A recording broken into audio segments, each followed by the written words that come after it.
Donnie B got to be.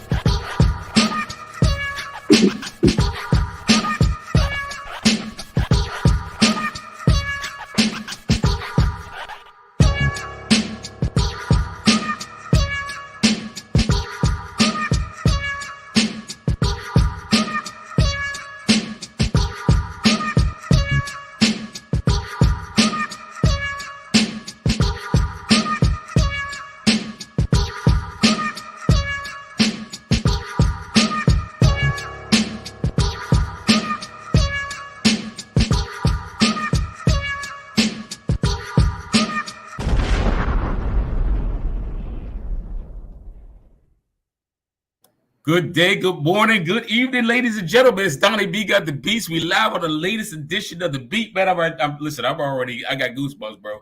Y'all don't understand what's happening right now. I got goosebumps right there. Like, so I like the latest edition of the beat, man. I you know how I get down on my podcast, man. I try to give y'all the best, the brightest, the most known, knowns, as well as the most known unknowns. But ladies and gentlemen, I have somebody on here that's amazing, and I'm gonna get to it. We're gonna go straight to the glorious intro so I can get this out of the way. Here we go, ladies and gentlemen.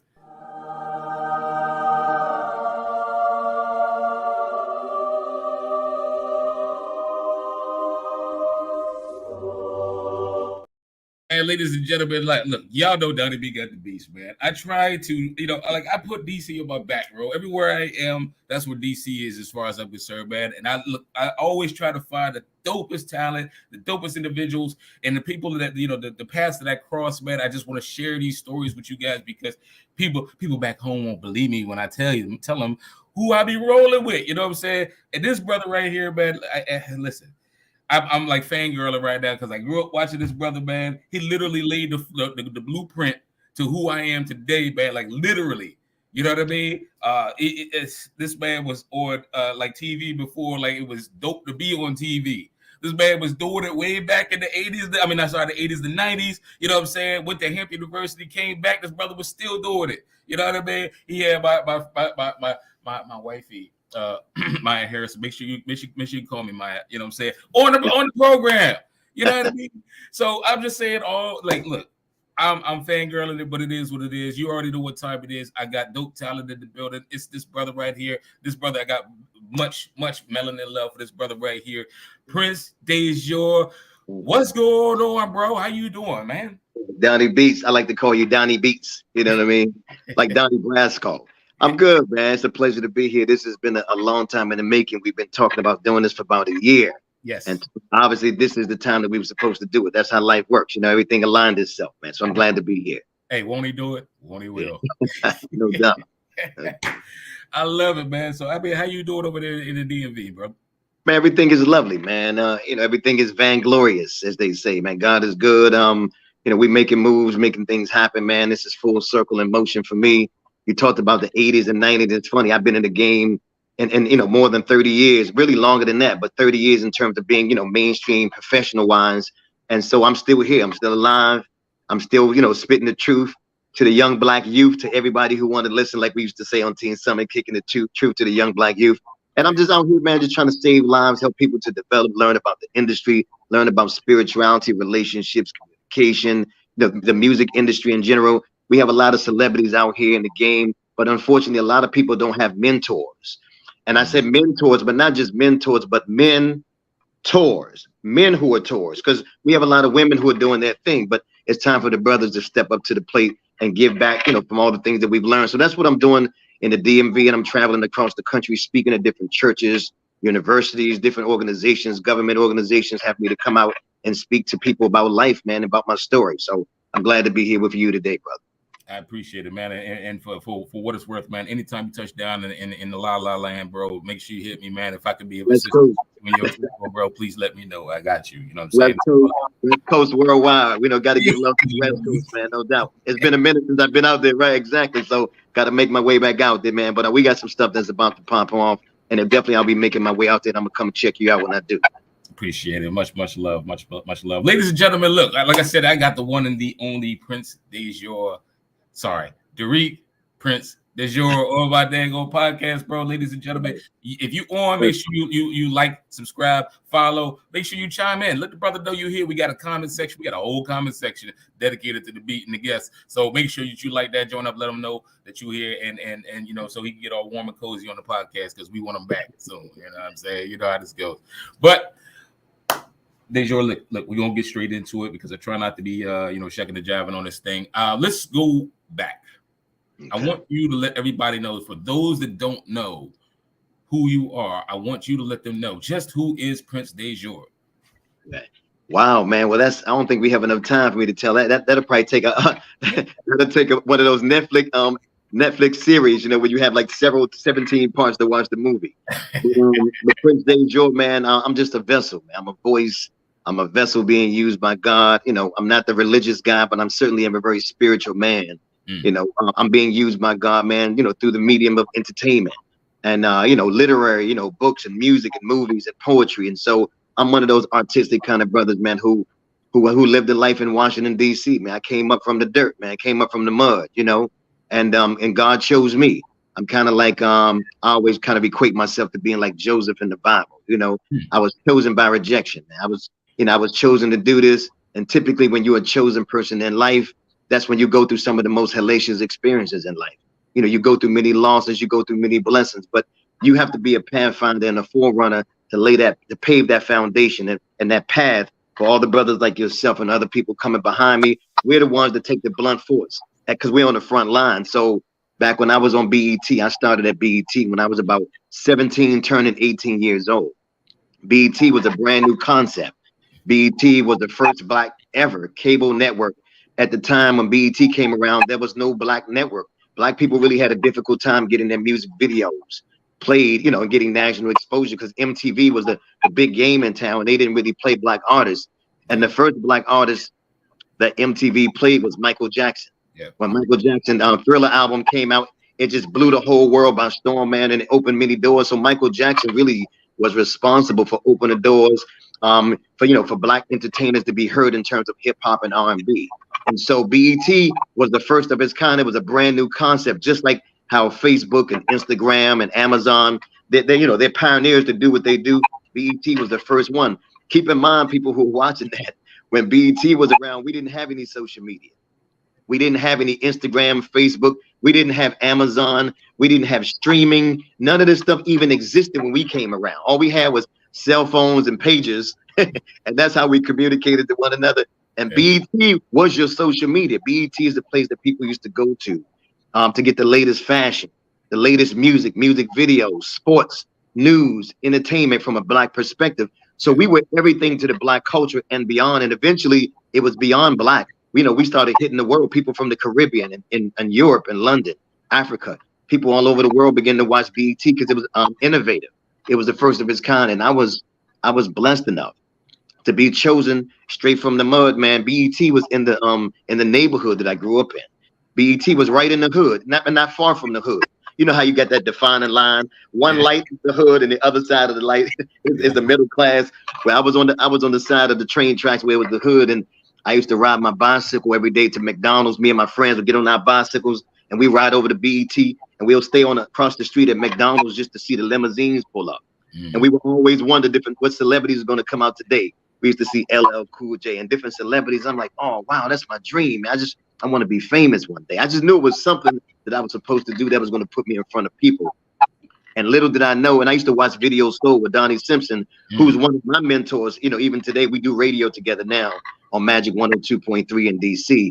But Donnie was one of my inspirations. I used to run home from school to watch Video Soul every day. And I just thought it was so cool to be like Donnie Simpson, where you can sit back and watch, him interview celebrities. Donnie was so cool, man. He was a good-looking guy. He drove a cool car. He had a family. He had a wife. He had kids. Donnie was just that guy. I thought he was kind of like the Billy D. Williams of entertainment on my side of the tracks, And so I wanted to be like Donnie Simpson, man. And so it's such a pleasure for me to be able to work with him today. We've been working together for maybe over 30 years, on and off in radio in DC.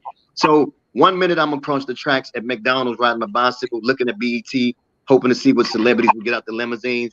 And before I realized it, I was getting out of the limousine myself, right there at BET, interviewing the same celebrities. So God is good, man. This is truly one of those stories where dreams do come true. I always knew that I was chosen, but I didn't know how I was going to do it. But eventually God laid the path for me, and that's pretty much how it all started for me. You know, it's interesting. And I got to go off script with this question.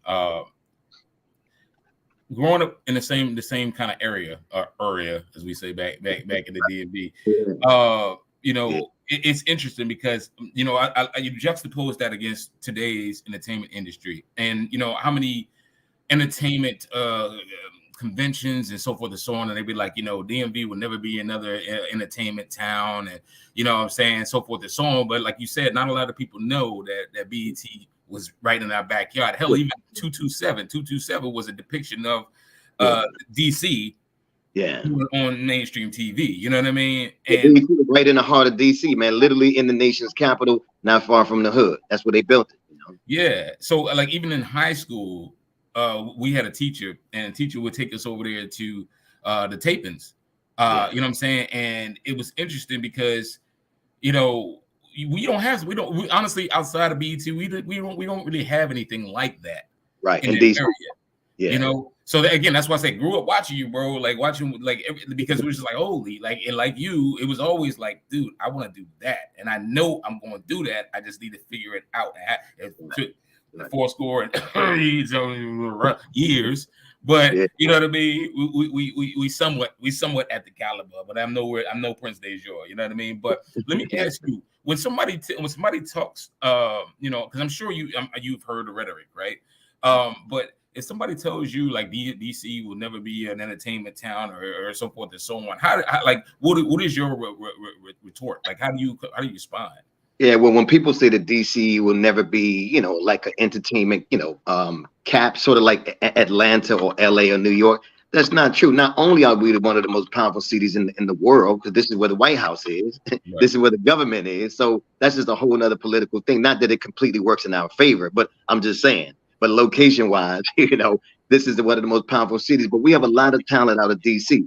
You know, I grew up with Genuine. You know, we were homeboys. When I was on BET, Genuine was one of my posse members. He was one of my homeboys hanging out with me at the club. I had my crew around me popping. We were popping bottles, man, before they even called it popping bottles. You know, we were making it rain back in the late 80s and early 90s before they even had a name for it. So Genuine was one of my homies.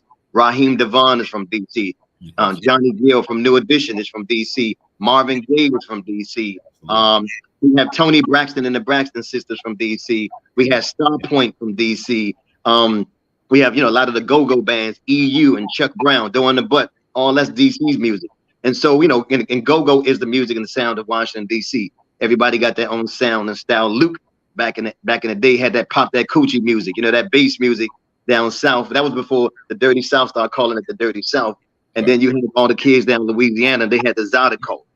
They had their own style of music. And Atlanta, that part of the South, because the South was kind of divided between the Miami side of the South and Atlanta side. It was two different music, two different sounds. Right. They had a lot of artists coming up, but BET at the time never even played Southern music. So I don't know if a lot of people know this, but BET didn't play Southern rap. We only played rap from up north, like New York, New Jersey, Philly, that kind of thing. And whenever guys down south would try to get their music on BET was like, nah, people are not really feeling that. And it's amazing how now the Southern music, you know, the trap music took over the industry. But let me just say this and back up for a minute. You asked me about how I got started on BET. I started on BET when I was in high school. Teen Summit was a show that was presented to my high school. So, you know, I did Teen Summit years ago with Ananda Lewis. A lot of people remember that. But I actually started on BET when I was about 17, turning 18. If I could just kind of transition into the story, I dropped out of high school for 2 years, man. I was out there on the streets trying to be like all the guys in my neighborhood. I always knew that I was different. I always knew that I had a very unique thing about me. But at the time, there was no way for me to find my uniqueness. So I just started doing what all the guys did in my neighborhood. I got out there on the streets and I just started making it happen. You know what I mean? Right. And eventually, you know, make a longer story short, I ended up becoming big in that. Matter of fact, the local news in DC did a story on my life when my transition was high school dropout, you know, selling drugs on the streets to now being a national television host on BET. That was my transition. I grew up in the church. Matter of fact, Kenny Lattimore was also from DC. And Kenny Lattimore and I, we grew up together in church. We made a couple albums together with some gospel groups. I was the drummer and he was the lead vocalist. So I had a lot of history with a lot of Stacy Lattisaw from DC. So it's a lot of people from DC I grew up with. But when I dropped out of school, man, I ended up going back and asking my school, can I come back? I was selling drugs, going to strip clubs, partying. I'm doing all this ratchet stuff, man, trying to really be in something that I really wasn't. I mean, I was always, cool brother from the hood, but I wasn't that type of dude. I'm trying to go out here and present a certain kind of persona, like that whole street thing.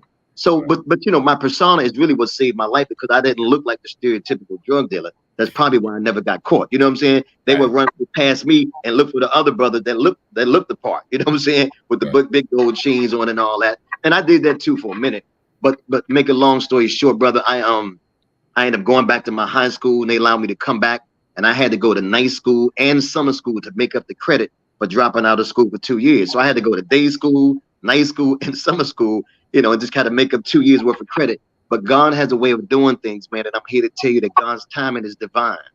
God's timing is perfect, because the year that I decided to let go selling drugs and hanging out in the clubs and the streets and all that, and I went back to high school and got my high school education, that was the very year that BET had an idea of a TV show called Teen Summit.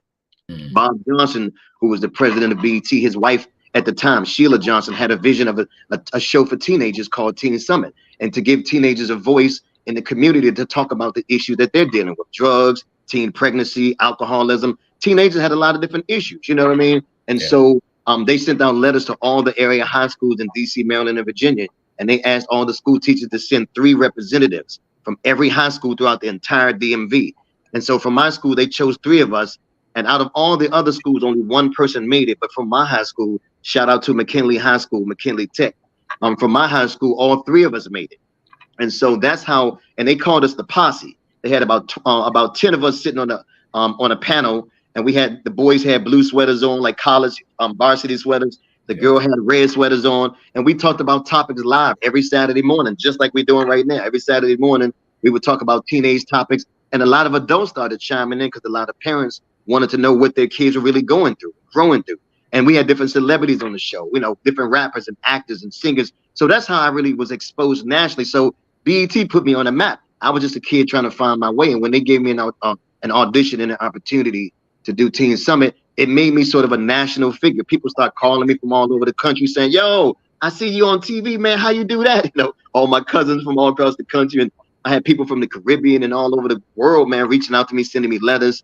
And the thing that made me stand out when I was on Teen Summit was that most of the kids who were on the show with me, most of them lived in the suburbs. They kind of had some things they were going through. But I was one of, maybe several of us, but I was one of the kids who were actually living that ghetto life, man. I was living that hood, that project life. I was stepping over crackheads just to get to BET.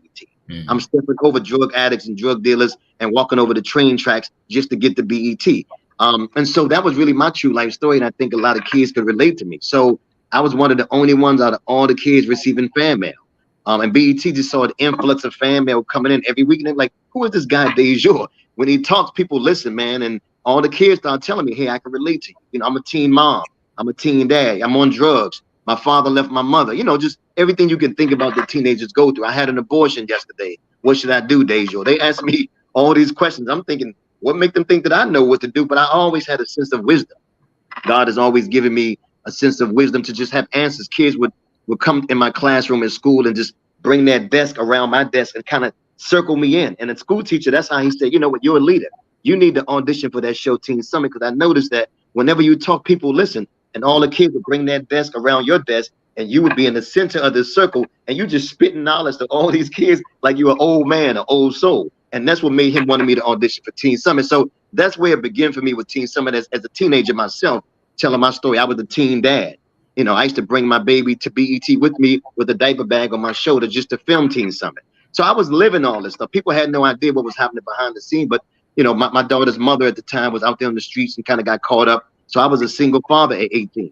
So I would bring my baby to work with me while I was filming BET every single day. So, the story goes on and on and on, but I just wanted to throw that out there to you, man, that DC has a lot of talent. That's how it started for me. That was my story that led me to BET right in the nation's capital, Washington, DC. We got it going on, man.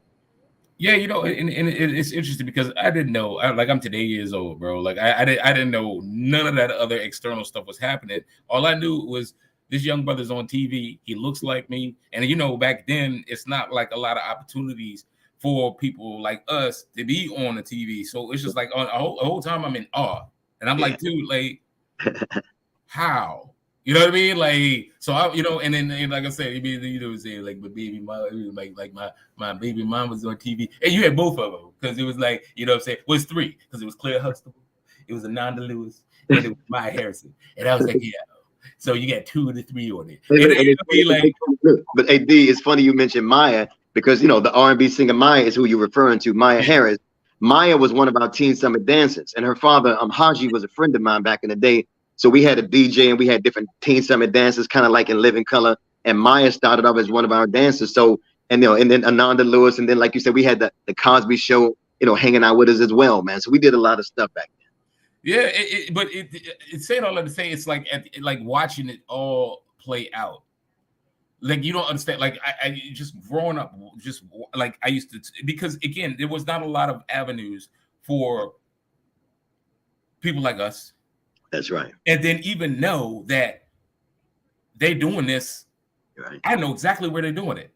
Right. I need to get over there and try to figure it out. You know what I mean? Like once BET left DC, it was just like I don't. You know what I mean? Like all roads go, I guess, through New York now. Like, and it's like, you know what I mean? Like, and so it's one of those things as to where it's like, when we talk pioneers, when we talk about people that are like legends of the city, like people always talk about certain things that like low hanging fruit. And that's no disrespect to them, Nan and I love Nan. You know what I mean? It's no disrespect to the entertainers, but to make it possible, because again, you was just a step above all the entertainers because you had the entertainers on your show. You know what I mean? Like the big, you know what I'm saying? Like big, like I remember the Biggie joint when he came out and he spit on Rap City. Like the whole paradigm was crazy. And it was like, yo, they doing that right or like right on it. Like, you know what I mean? And it's funny that you say that because when BET was around, well, BET, by the way, is still in DC. Their corporate headquarters is in DC, but all the production is out of New York primarily, and also some parts of LA. But what's interesting is that we were pioneers, man. And I think I didn't really realize it until later on in life. Like, wow, I made history. I think when my kids grew up and they came to me one day, they were doing homework and they said, "Daddy, you ever heard of Wikipedia?" And I'm like, of course I heard of Wikipedia. They said, we were in class doing an assignment and your name came up. And I'm like, wow. And I think that's when it really hit me like, wow, I wasn't just a kid from the hood who made it on, BET and it made history. I mean, who interviewed different celebrities, but we really made Black history. We made history in general as being the first Black cable network ever. So, when my name came up in Wikipedia, even though they spelled my name wrong, it's DaJour. They put DeJour. But nonetheless, we made history. And so Puff Daddy had just got the money to start Bad Boy Records. See, I have a lot of history with a lot of these artists, and Puffy was trying to promote his record company called Bad Boy.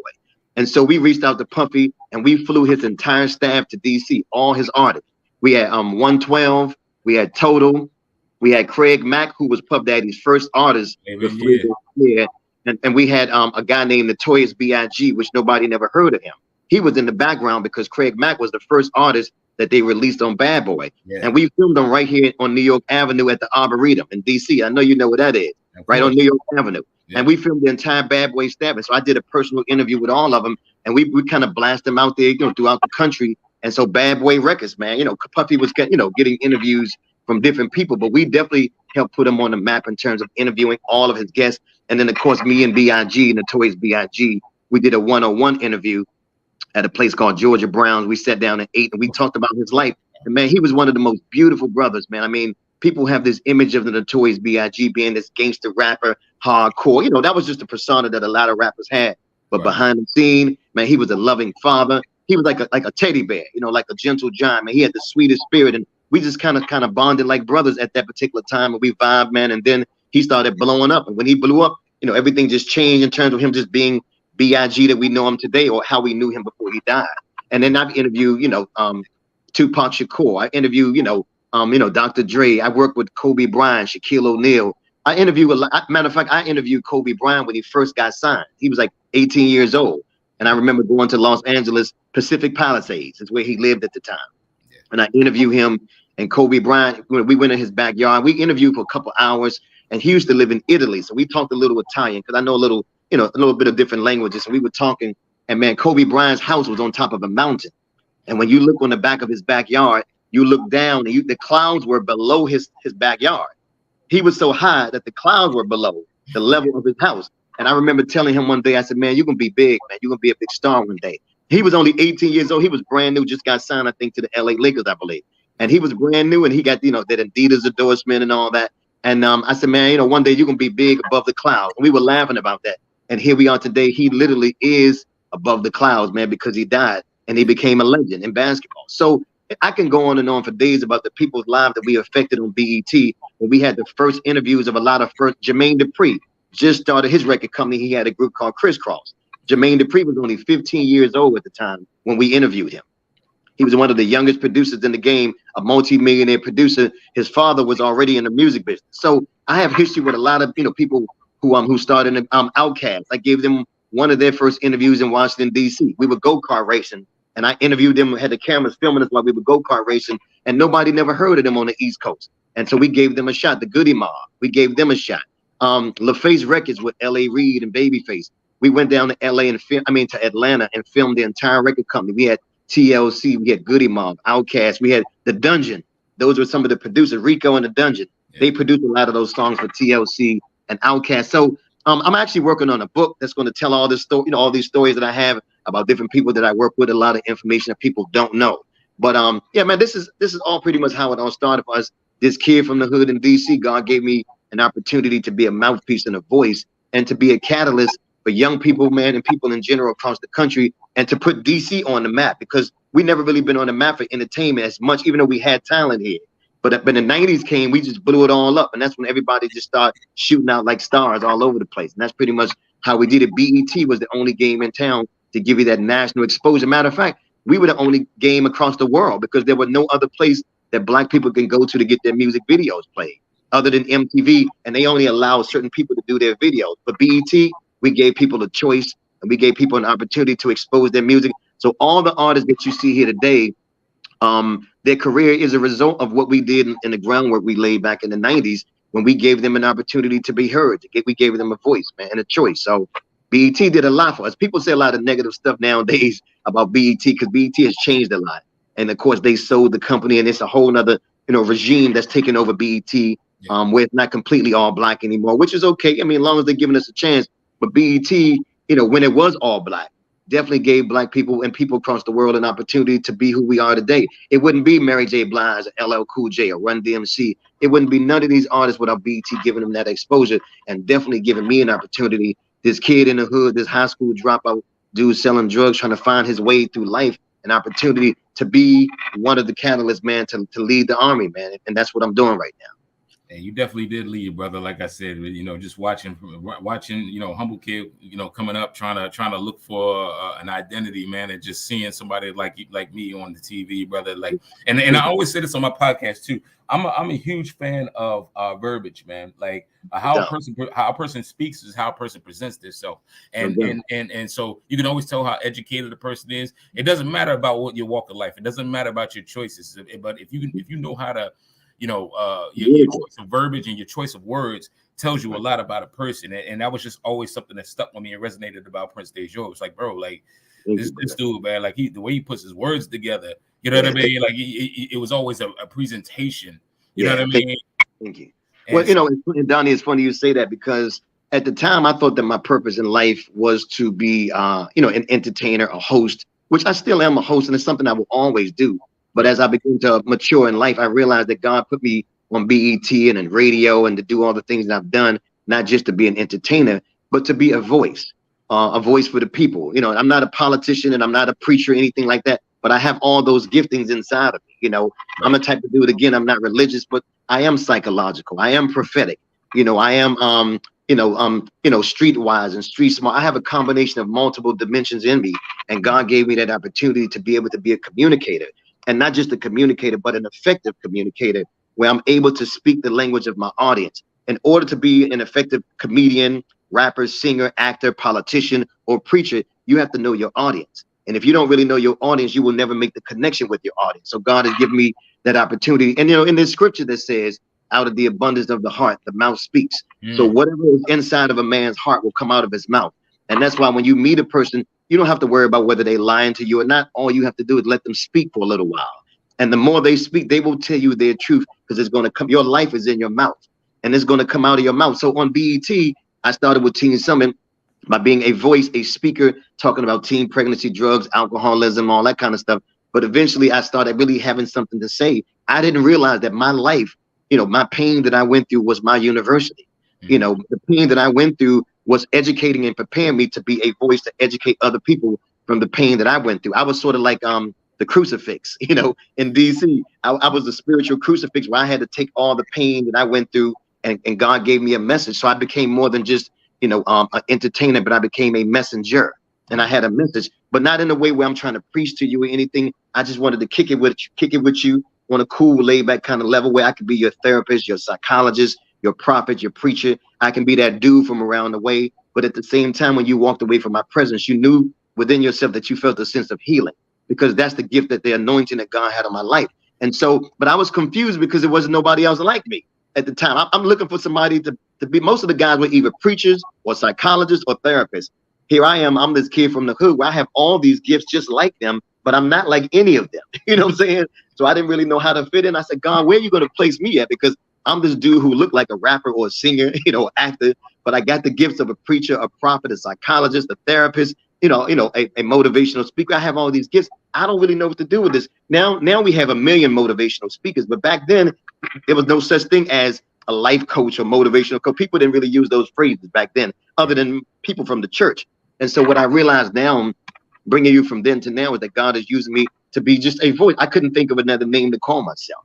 So I just call myself Prince DaJour, the voice, because wherever you need me to be and whatever you need me to be, I'm a voice for that. So if you need me to talk to you about life and love and spirituality, then I'm your voice. If you need me to be on your radio station, Magic 102.3, I'm your voice. If you need me to be on BET or primetime television, I'm your voice. If you need me just to be a listening ear, I'm your voice. And let me just add this. This is how you and I met. You and I met, by doing that same thing in the community, man. We were part of a panel, with a powerful sister who's doing some great things around the community. And I met you on the panel. So we both were talking about life. So this is something that's ongoing for me, man. And that was how it began for me in DC with Teen Summit. And then my transition from there was Rap City. So, we can kind of even get into a little bit. I talked a little bit about Biggie and Puff Daddy, but that was my transition to leave Teen Summit. When I was in high school, I graduated, and then they allowed me to come and audition. And that they said they had an audition for Rap City. I used to always be behind the scenes. I used to say, man, I don't want to leave, because when you leave high school, that's your time was up on Teen Summit. Oh, wow. But because they kind of saw me as one of the young stars, and I got all this fan mail, they said, we want to keep that kid DaJour around for a little bit. All the other kids kind of left BET and they went on to college and did other things. And of course, I furthered my education, years later. But at the time, I didn't go to college immediately. I stayed at BET. BET was my college. So they gave me a job. I was production assistant behind the scene, teaching other young people on Teen Summit what to do and how it worked, because now I had the experience. And at the time, Chris Thomas was the mayor of Rap City, and he was hosting Rap City, and they reached out to me and said, Chris Thomas is sick, and we need somebody to fill in for Chris Thomas, and I'm like, huh? And so I ran in the rain, man, and got on the train and the subway, and I was soaking wet when I got to BET, but I wasn't going to miss that audition. And I didn't know who I was going to be auditioning. When I got there, guess who it was? DJ Cool. DJ Cool was the guest. So God had already worked it out where I was comfortable with this person that I knew. And I was in one of his music videos called Reggae Dance. So I'd already had a rapport with DJ Cool. We talked. I had on some casual clothes. I had on like a blazer. I was kind of collegiate casual. Jeans, a blazer. I wasn't looking hip hop. And they told me I didn't look hip hop enough. So somebody gave me that baseball cap. Somebody gave me a pair of shades and a cool jacket so I could kind of look hip hop. And back then, like nowadays, hip hop is kind of laid back, like, yo, what's up? Yeah. Back then, hip hop was like on steroids, like Flavor Flav. It was like, yo, what's up? What's up? Yo, what's up, money? Everybody was all hyped. So it's amazing how hip hop changed. But I was real mellow. And they told me I was just too mellow, for hip hop. So I went home and practiced. And I was kind of like Martin Lawrence. I used to go look in the mirror and practice. I'd be like, yo, what's up? Yo, what's up? What's up? Yo, what's up? I was practicing my yo-yos, you know what I'm saying? To figure out how to get my Prince DaJour voice going. And man, I finally got it. I found my yo-yo. I'm like, yo, what's up, your man Prince DaJour, the hip hop informer on Rap City, baby. what's happening with you? I found that persona, right? And I came back and they said, man, we don't know what you did over the weekend, but you are a totally different person. They said you got the job. And so I became the hip hop informer, where I did hip hop news on Rap City. So I went from Teen Summit as a teenager to now being a young adult, 19, 20 years old. I'm the hip hop informer, where I gave you the latest hip hop news on BET. And eventually over the years, I became the show's co-host. I was elevated to the co-host. And eventually I became the host of Rap City when Chris Thomas left. And that's when I brought Big Les in. And she became my co-host. And anybody who doesn't know Big Les, she's the girl, she's the woman rather. She's the choreographer. She was in Mary J. Blige video, Michael Jackson, Remember the Time. She's one of those Egyptian dancers that's up front. She also was the person dancing in the silhouette on the hit TV show Living Single. The girl you see dancing at the beginning, that's Big Les. Well, she was the first lady of hip hop. She was one of the first female hosts that really kind of gave it to him. She was a woman, she was a dancer, but she had that swag from New York. And she was my co-host on Rap City. So that's pretty much how it went, man. Jesus, man. Like it's so many like tangible connections. Yeah. You know what I mean? Like even like, and a lot of people don't know, like in my, like I said, my household, like I like coming up, it's so many ties. Like I said, growing up watching Teen Summit and being connected there. Went to Hampton University, came back. Rap City was everything. Like the part of like me as an entertainer was watching Rap City, like coming back from Hampton and seeing the latest videos and so which framed everything. Seeing you as the host of Rap City and framed everything. My little brother was he was a cameraman, one of the lead cameramen for Hits from the Street. Oh like, yeah, that was that. Yeah. You know what I mean? Like people don't understand how BET changed the culture in my house specifically. You know what I mean? And so to just it's humbling. It's really humbling. It's funny you mentioned Hits from the Streets. That was a hit show on BET. Yeah. Hits from the Streets, his name was Ali Al. That's his real name. And Ali Al and Big Tigger used to be interns for us at the radio station 95.5 in DC. So Tigger was one of our interns. Hits from the Streets was an intern. And then Tigger used to always ask me, hey, man, can I come on Rap City, man? I love to do something like that, And I used to be like, okay, well, you can come on, hang out. So we allowed Tigger to come on Teen Summit to be a DJ. We had guest DJs. Tigger would come in and get exposed, and DJ Flex from DC and, Rico and Tigger, all these guys would come and DJ. But Hits from the Streets, the one you talked about, work with your brother, these guys were interns at the time. And who would ever thought that years later, Tigger would become the guy to take the crown? And that's when BET sold. They sold BET to Viacom, and the whole BET regime changed into a totally different network. And Tigger was one of the first people when they changed BET around to become one of the stars. And Rap City just blew up, and they called it Rap City The Basement. So Tigger and The Basement was a spinoff from my show, Rap City on BET. So a lot of people, the younger generation, they know The Basement, but we were the ones who did it before Tigger did it. Tigger was the intern, and he came and took it to the next level and took it to the moon, man. And he's doing a great job. Even now, he's doing radio in Atlanta. So Tigger, shout out to Big Tigger as well. Shout out, man. Shout out to everybody involved. The whole regime, man. Like again, it's just people. Again, we need to give people, the pioneers in DMV, their flowers, man. And then, by the way, because you mentioned in the past, but we definitely got to give a shout out to Lisa Dove Washington, man. Like nothing but love and success and light for that lady right there, man. Power shut up, no doubt. Yeah. Man, we said a lot, ladies and gentlemen. Look, before we get into the next part of this thing, man, we definitely, like I said, holla at Prince DaJour, man. He's let me put his information. Hey, look, this is the Donnie B exclusive, so make sure y'all check it out and spread this video. Make sure you got like, follow, subscribe. I put his Instagram at the bottom. He's you can find him on Insta at durikdajour. Make sure you just, like I said, reach out to him. Even if you don't do on this live portion, reach out, man. This brother he's just, man, he's the light, bro. So make sure you reach out and holler at this brother, man. Really. But Durik, look, I want to go and I want to ask you a question that is kind of vague, but only you could answer it, because you're like the godfather of like Black culture. Like you got to say it like that, man. How, in your opinion, just how hard is it to be a celebrity? And because I know for you, it probably is not like, you probably don't see yourself as like celebrity. I mean, I'm just me, right? But there's people that work their whole lives to just even eclipse just a portion of what you've achieved, right? And to them, that's celebrity. And so, like you said, you had a story, you had a whole bunch of stuff that hell, even I pride myself on being like a rat, like I like not even like a negative rat, like I snitch on people. But you know what I mean? Like I do my homework, and I'm in the gym, like Gilbert Arenas when there ain't no, you know, Kobe when nobody else in the gym. You know what I mean? Like I put in the work. So, you know, with information and all the stuff that you've been through, could you describe how hard it is for anyone, including yourself, to be a celebrity? Well, you know me very well, Donnie, because the truth is I don't even consider myself a celebrity, although people always tell me that. And that's honorable. You know, I received that honorable, man. It's a blessing for people to really care about you and love your work. You know, for me, I had to go through hell, man. Most celebrities, if you talk to people who've been in the industry, look at Unsung. When you look at Unsung, I mean, look how all the stories end. People usually on drugs or alcohol or dead. I've never really seen too many positive unsung stories on TV, because most celebrities go through a time in their life where they lose themselves. And unfortunately, when people become celebrities, they're operating out of their talents.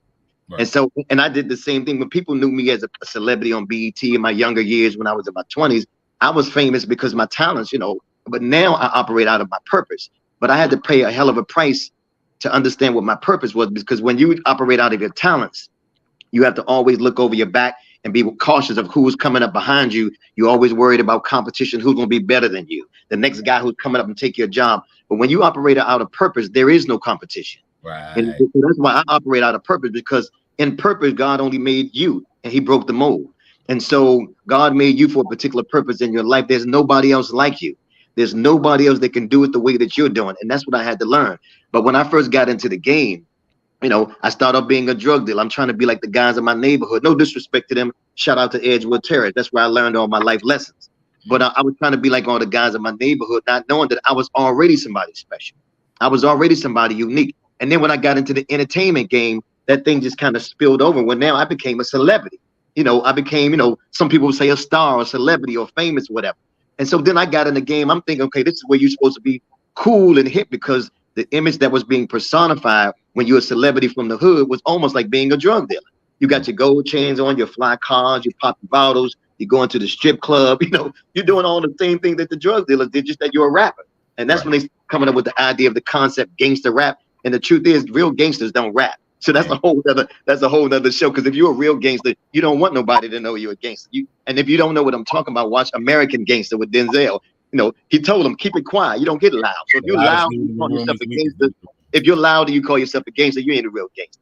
Yeah. You're like 50 Cent. He said a wankster. That's what they call him. But the truth of the matter is that, but I was trying to be like these guys. So I was living through this persona of Prince DaJour, where I was trying to be what I thought people expected me to be. Cool, hip, the jewelry, the cars, you know, the clothes. And I had all that fly stuff. And there's nothing wrong with having nice jewelry and clothes. But at the time, you know, it was about partying, hanging out with the ladies, and, you know, all of the same kind of image you see a lot of athletes and entertainers. And this is their downfall. And so it's very difficult, whether you're an entertainer or athlete. When you're a young black man in America, you're already a target. You know, you're targeted by the police. You're a target by all the women who want to say that something happened to them, and if it didn't happen to them, and, you know, and no disrespect to the ones that did, I'm talking about the ones that are just lying to kind of, you know, get a leg up to get money or make themselves famous or write a book to say that they slept with you. You got to worry about what people think. They look at everything about you, what you have on, the clothes you wear, the car you drive. It's difficult because you always have to be perfect in the eyes of all the people who call themselves your fans and your followers. And so that was very difficult for me. But I wasn't living really to my true self. I was living through my persona. Mm-hmm. And when I left BET, you know, I moved on up, you know, from BET, and I was doing some stuff in LA. I was working on some sitcoms for a season. That's when the WB and UPN was real big with all those black sitcoms. I had a couple shows that was in the making that never happened. So it was kind of crazy. So that's when I kind of went through a depression, like, oh man, I was riding this high, you know, this celebrity high. But now a lot of these deals are not coming through like they used to.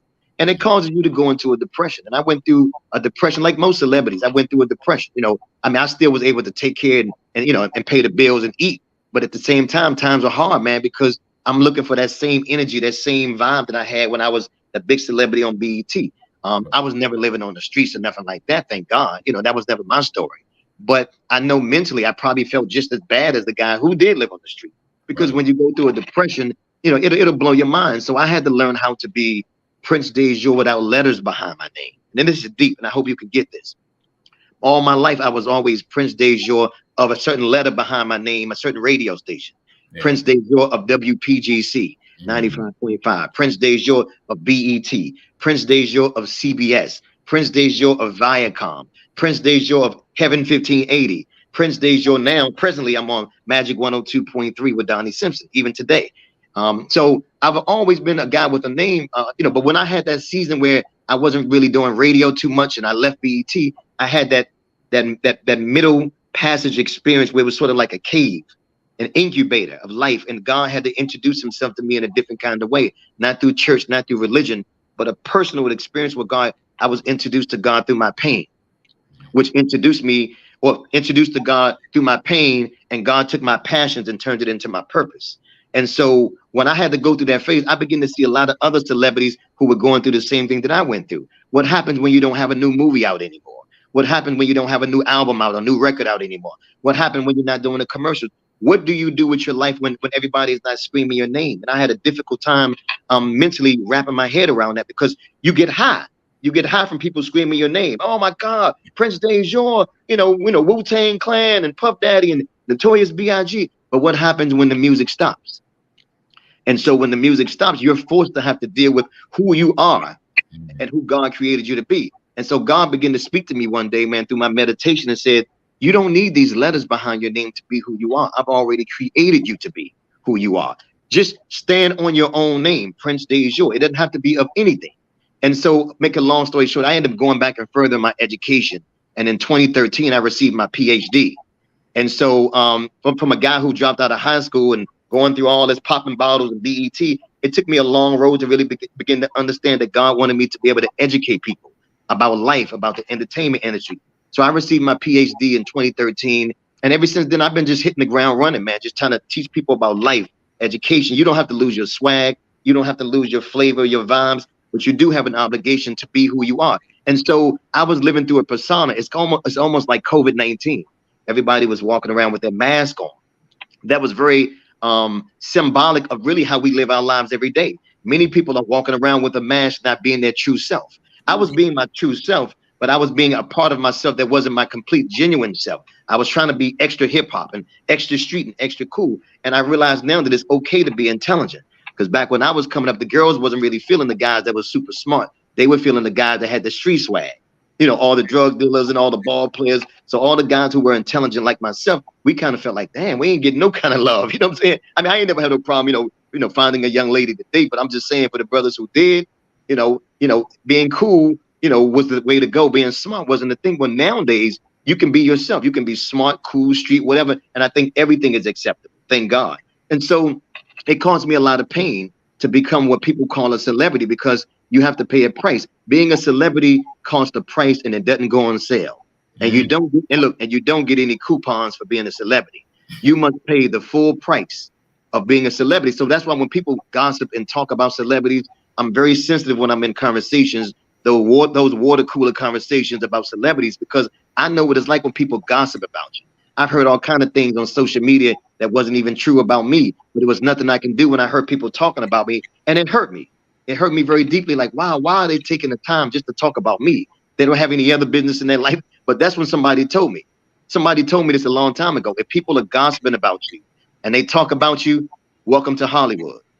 They say, welcome to being a celebrity, because if you weren't important enough, they wouldn't even waste their time gossiping about you. The fact that people talk about you and gossip about you, that is an indication that you are somebody special. But the unfortunate thing is, you don't even know it yet. God knows it, and people around you know it, but you don't even know it. So therefore, you're affected by what they say. So I begin to understand now that if people gossip about me or hate on me or talk about me, that is a red flag, or in my case, a white flag, because I can use it for my good to know that, wow, I must be still relevant. Prince DaJour is still relevant. So I went through a lot of depression, a lot of pain. I hung out in clubs, partying, I did a little drinking. I was never like, indulging in drinking where I needed some kind of, alcohol anonymous kind of thing. But socially, I was out there drinking, partying, just trying to numb my pain, because, when I came from the top of that mountain with BET and all the stuff that I was doing, I had to kind of come back to being like this regular everyday guy. And I was fortunate enough to have good people around me, and I've always lived a good lifestyle. I didn't have to be on BET to live a good. I've always, lived in nice places, nice homes. I've always been blessed to, have nice things. So people didn't really know what I was going through. But inside, man, it was like a battlefield. I was going through a lot of pain because I'm trying to find out, God, why would you even allow me to have a taste of fame and celebrity and then take it away from me? Why would you do that to me? I'd rather never have known celebrity instead of knowing it and then it be taken away. And that's when God began to introduce himself to me in a different way, man. And I mean, I thank God for what I went through, my university of pain, because who I am today, oh my God, is nothing compared to who I used to be. People, they get excited about Prince DaJour of Teen Summit and Rap City, but they have no idea who I am today is much more powerful and magnificent and dynamic than who I was when I was on Rap City. You gotta sit down and talk to me to find out. And you know yourself, Donnie. We've had conversations, we've done things in the community. What I have to say is way more than entertainment. Yeah. It's way more just about who's cool or who's popping bottles. We talk about everyday life. So it cost me a lot of pain to be who I am today. So when you see a celebrity who's getting their flowers, they're getting the Walk of Fame, like Ludacris got the Walk of Fame, Hollywood Walk of Fame, the star. These guys have been through a lot of pain, man. They deserve it. Not because they're the most talented people in the world, but they deserved it because they survived the battlefield of celebrityism, the wars that we had to go through of being gossiped about, talked about, losing contracts, having a lot of doors closed in your face, fake relationships, fake friends. You don't really know who to trust. That's nerve-wracking to be an athlete or entertainer, and you don't know who you can trust. You can't trust your agent. You can't trust the young lady that you're dating, because you don't know if they really want you for you or if they really want you for your money or your fame. So that's a terrible way to live, being paranoid. You're looking over your back every day. So I thank God for the freedom that I have right now of being just Prince DaJour. So now if anybody attached their letters to my name, then like right now I'm on Magic 102.3 in DC, Magic is not making me who I am. I'm making me who I am. God is making me who I am. Magic or any other celebrity entity is simply exposing who I already am. So whether I'm in the grocery store, at the gas station, or whether I'm in the community speaking, I am already who I am because God says I am. I operate through my purpose. So television and radio just simply exposing what I already do every day in real life. And so that's the price that I had to pay, man, to graduate, to receive literally and figuratively my degree in life because I survived the pain of being a celebrity. There you have it. Man, you said to put it figuratively, you said a mouthful. And it's funny because you know what, it's funny that you say that. Like I these last 2 to 3 years for me, I swear I feel like I've been living my stigmata. Yeah. And who am I? You know what I mean? I am nowhere near the level of Prince DaJour, so forth and so on. You know what I mean? But people, and it's like my own family don't even know the stuff I've endured, and just to be where I'm at, you know what I mean. So it's interesting, and it's a blessing to hear exactly like. And again, like I said, it's always about words, right? And the way you put your words together, man. Like you painted the entire picture of like my last 2 or 3 years, and you didn't even know what you were doing, But it's amazing, man. It truly is, and I definitely. am thankful for everything that you said. I want to take the opportunity for everybody. Again, make sure that you like, follow, subscribe, Prince DaJour. Man, let them know you out there and you support this brother, man. He is put on for the culture, man. He is the culture. Like it is serious when I say he is the culture, man. Like, so make sure you like, subscribe, reach out, let them know that you got his back in the building, man. I want to ask you another question, Durik. What's one big myth about the entertainment industry? Now, I asked this about a lot of people who, like I said, again, have not eclipsed what you've accomplished, man. But for you to be in the one of the GOATs, right? What is one big myth that you've experienced about the entertainment industry that you'd like to give back to everybody else? I mean, one of the myths, there's so many different myths out here, but one of the myths is that celebrities aren't human. I mean, I know people literally know that they are, but they treat celebrities like they're not human. I mean, when you're a celebrity, you got to go to the bathroom and take a shower. You have to eat your food and go to sleep the same way. You just do it in a bigger house. You do it with more money in the bank. You do it with, with several cars. You do it with, access to things, material things, as well as opportunities that the average person doesn't have. But just because you have material things doesn't mean that you're happy. So that's one of the myths as well, that, you know, that fame and money will make you happy. And that is not true. The comedian Robin Williams, when he committed suicide, they say he was worth over $50 million. Why would you kill yourself having that much money in the bank? That tells you that money doesn't make you happy. Look how many celebrities you see in the media today always getting in trouble. All there's rumors and gossip about them, about their sexuality, their sex life, you know, their family, their friends. You know, they put their information out there. Man, these guys are unhappy with their life. And so money and fame cannot buy you more time. I think I saw Morgan Freeman the other day on TikTok, and he was saying at his particular age, he started his career at 50-something years old, which is rather, you know, old to just be getting started. But it's not impossible. Steve Harvey, Morgan Freeman, Samuel Jackson, a lot of these guys started their career later in life. And the thing is, though, but money doesn't make you happy. And that's why I respect guys like Denzel, Donnie Simpson, different people who I respect. Doesn't mean that their life is perfect, but they realize the power of family, the power of loved ones, the power of having people around you that genuinely care. So whether you're famous or not, or whether you're rich or poor, they love you for who you are, not because you have the hottest movie out or the biggest radio show, or because you have the hottest CD out or whatever, or the hottest music out. You want to be around people. So it's a lot of different myths, man. There's a lot of different myths thinking that, you know, getting high and using drugs, you know, can make you write songs better. I hear a lot of these young rappers out here, yo, man, I'm getting blazed up. It helped my mind to become more creative, you know, when I write my rhymes.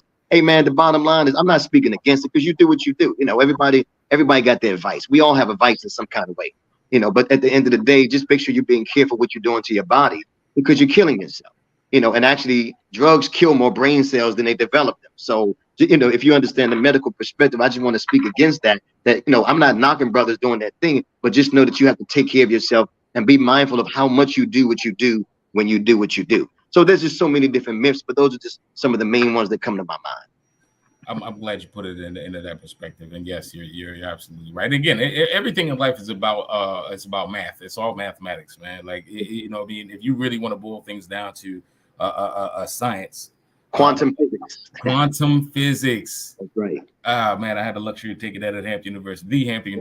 Sorry, but yeah, people don't understand quantum physics is everything, man. And just like even music is not an exact science; it's a theory. Yeah. It's a theory. That's right. Yep. You know what I mean? And you know what? And life is not exact either. Life or love. Life and love are simply just a theory as well, because it's based on your belief system. You know, you live your life based on what you believe to be true, no matter what your religion is, no matter what your belief system is. You know, when you leave this earth, you're going to leave with the values that you believed in the most, and the way that you believe love to be. That's what it's all about. Brother, Hey, Donnie, I just want to add something too, man, to give you your flowers, because I know we're talking about me and my life and all that I've done, but I just want the people who are watching right now, your followers and fans who watch your podcast, man, just to know that the reason why I'm on here today is not because I needed another interview. The reason, because I interview all the time, you know, people all over the country, different shows and podcasts and all that, but I really wanted to do this with you personally, because when I met you, man, you had the most beautiful spirit, brother. You were very down to earth, very humble, and you and I spoke in the community together several times, and somehow Lisa Dove Washington paired us up and put us on this panel together. She's a dear friend in DC who's doing some positive things. And man, you just had a very humble spirit, and see, no matter how much entertainment I do, and I'm out here, people see me a certain way, I'm also very intuitive, and I'm very discerning, and I'm very prophetic, just not in a churchy way. I'm just prophetic God's way. And I'm able to see, not just see people, but one of my gifts is to be able to see into people. And so when I met you, I saw into you, and I said, man, this brother just has a beautiful spirit. And I said, man, I want to be able to be a blessing to him. And you asked me, can I come and interview with you? And we've been trying to get this together for about a year. And I was busy and you were busy, and we couldn't kind of sync our schedules up together. But I was determined to do this with you today, because when I was praying and meditating one day, it came to my spirit, gift this brother, and I said gift, G-I-F-T, gift this brother with an interview from you. And so God put it in my spirit, you know, to give you this interview exclusively, man, and tell some of these things that I've never told before, some things I have told before, but I wanted you to be able to have this. So, you know, so when life is done and I'm going on to do whatever I got to do, this is something that goes to the files, man, the beat files, you know, and so, and not that I'm planning on going anywhere anytime soon. Lord knows I'm not trying to. I got babies and grandbabies that need me, but I'm just saying that, you know, when we speak our life, when we do interviews, this is a treasure. Right. And this is something that will outlive us. So when I'm long gone or you're long gone, this interview will still be here. The next generation can come and learn from Prince DaJour. They can learn from Donnie Beats. They can learn and hear the information that they can get. This is our university. but it's in the video form. So I wanted to do this with you just to be a blessing to you. And also you blessed me as well by giving me the opportunity to just to be able to send out some love and life, man, some love and light, you know, throughout the airways of your podcast, to do this with you today because of simply who you are. It's not because of your show, not because of any other reason. I just know who you are in the spiritual realm, and you're a blessing to so many people, man. So I appreciate the opportunity, and I just wanted to be a blessing to you. That's all. I appreciate that and so much, and you know that just sets me up for everything that I got coming, whether or not it's good, bad, or ugly. It just lets me know that everything that I've done is not in vain, and I appreciate That's you right, sincerely, brother. And like I said, you know, just learning and gleaning from you and watching, you know, your whole arc and everything like that, man. It's all love. So I appreciate the man, I appreciate everything, man. So, ladies and gentlemen, like I said, man, DaJour, man, like the GOAT, bro, like the DMV GOAT, real live legend on the podcast, man. Make sure you like, follow, and subscribe to this brother, and just, you know, and show him your support. Man, he's the GOAT. You know what I mean? Now, Durik, I just want to say one last question because I know your time is precious, man. No, hey, look, if you know, we can do this for a couple more minutes, man. I have some way to go, but I blocked this time out for you this morning just to give you whatever you need, brother. So we can do a few more questions. It's up to you. You know, it's your call. Well, I with all due respect, like time is money, brother. And like I said, at the end of the day, and I'm not rushing you, trust me. But at the end of the day, it's respect. You know what I mean? I just want to ask, do you have any advice for young aspiring talent, and not even young aspiring talent, because we all, like you said, people starting the game at different variances in times. But what advice do you have for aspiring talent? Man, my advice, you know, if you heard the thread of my story, you know, my advice is that dreams do come true. You know, people always say keep God first, and it sounds kind of corny when you hear it. It sounds like a religious cliche, but it's true.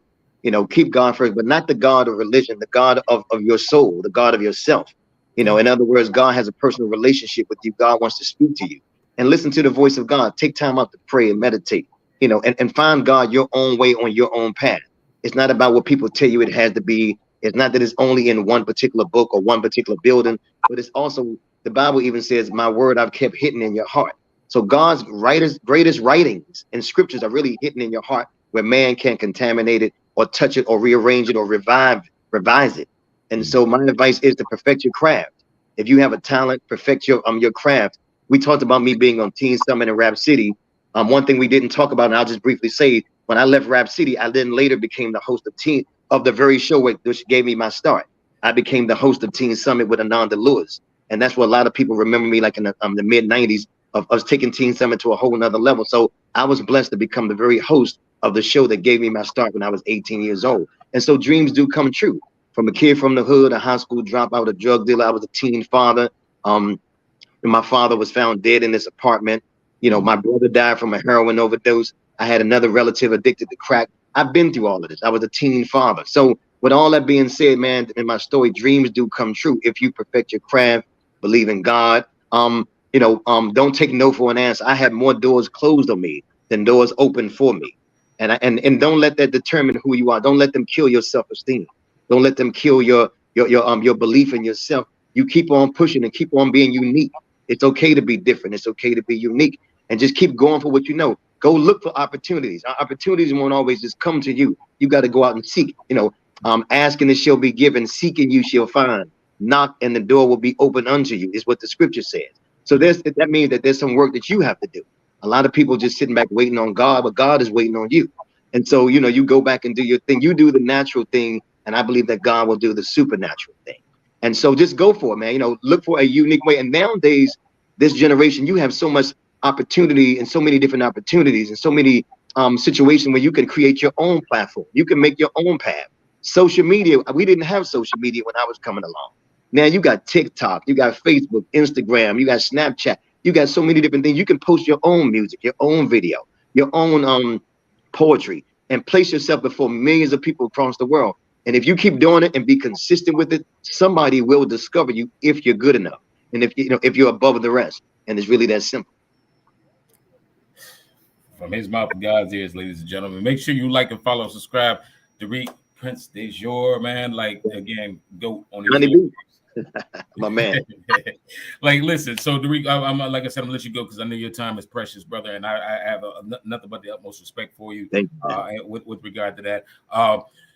Normally, I say, how can people learn more about you? But like, ladies and gentlemen, follow him, follow him and subscribe. He's on Insta at DurikdaJour. Well, Facebook is DurikdaJour on Facebook as well. There you go. There you go. Same thing. Follow the whole nine. I want to call out, thank Lorene Hicks. Lorene Hicks says very well spoken, hidden blessings in every struggle. Praise God. So thank you. Thank you, Lorene Hicks, for tuning in and chiming in as well. And Peaches Love, she threw up the heart emojis. You know what I'm saying? So you get those back, Peaches Love. She said, and she just popped in the tongue have the power to speak the life or death. Yep, that's Thanks right. for speaking life today, Prince DaJour. Thank you so much. Thank you with Peaches on that. Like I said, bro, it's all love. I appreciate you so much, man. And any, next time I come back in the DMV, man, if you in the city, man, I'd definitely like to just at least let it, hey, bro, I'm in the city, man. You know what I mean? And just, connect. Whenever you're back in the DMV, reach out. Let's break some bread together, man. And matter of fact, speaking of breaking bread, I'm on my way to go to a cookout with my kids, my grandkids. So that's how I'm balling nowadays. You know what I'm saying? That's what it is, man. That's what it is. Yeah, look, you deserve all of the love and light you get, brother. Like, again, keep the torches burning, bro. Like you carry the torch like people in the Olympics, bro. Like, I swear. Look, shout out to Donnie Simpson, Magic 102.3 and 92.7 in DC. Check us out. Much love, man. Shout out to DMV. Shout out to you, Lisa Dove, Washington. Shout out to everybody who's following, who are fans and followers and support. We appreciate the love. From all the years, I've been doing this for more than 30 years. So thank you for being a blessing to me and supporting me. And guess what? We're just getting started. And matter of fact, we got a documentary coming out on BET in October. So be sure to tune into BET. It's the 50-year anniversary of hip hop on BET. We're telling our life story. All the hosts, Tigger, Big Tigger, Chris Thomas, Joe Claire, myself, we're all telling our life story about how we became the host of BET and how we made history with BET. So be sure to check us out. All right. Make sure you do, because I'm trying to tell you, man. And say not the segue, but these documentaries are fire, ladies and gentlemen. These documentaries coming out these days are fire. So I already know that this BET joint is gonna be something special, man. So make sure you follow, and as soon as it comes out, man, check it out, man. But hey, Durik, thank you, man, so much. Nothing but love and light, man. And I will talk to you soon, bro. You be easy and enjoy that good old Memorial Day grub, man. No doubt. God bless you. Thank you so much. Happy Memorial Weekend, man. Happy Memorial Weekend, brother. We out, ladies and gentlemen. Without further ado, I'm Donnie B, got the beats. We live on the beat. We out, ladies and gentlemen. Happy Memorial Day. Love. Donnie B,